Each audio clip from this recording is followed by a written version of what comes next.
చీకటి ముసురున రాత్రిలో చందమామ ఆకాశాన్ని ఆలింగనం చేసుకున్నట్టు చెట్ల కొమ్మలు గాలికి ఊగుతూ భయానక శబ్దాలు చేస్తుంటే ఓ చిన్న గ్రామంలో గుట్టు తెరవని రహస్యాలు దాగి ఉన్నాయి.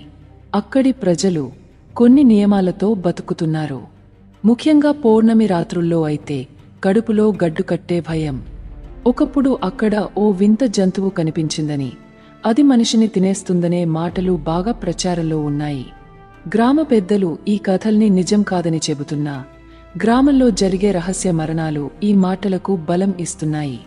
ఈ గ్రామంలో ఇద్దరు యువకులు తారు మరియు వేణు పరిశోధనకు వచ్చినప్పుడు వాళ్లు ఊహించని వాస్తవాలను ఎదుర్కొంటారు.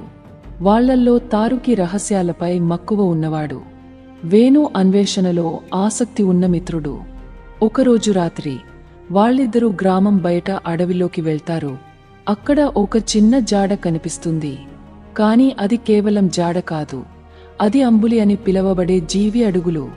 ఆ క్షణం నుండే వారి జీవితంలో రహస్యాలు ఒకదానికొకటి తెరలెత్తుతాయి.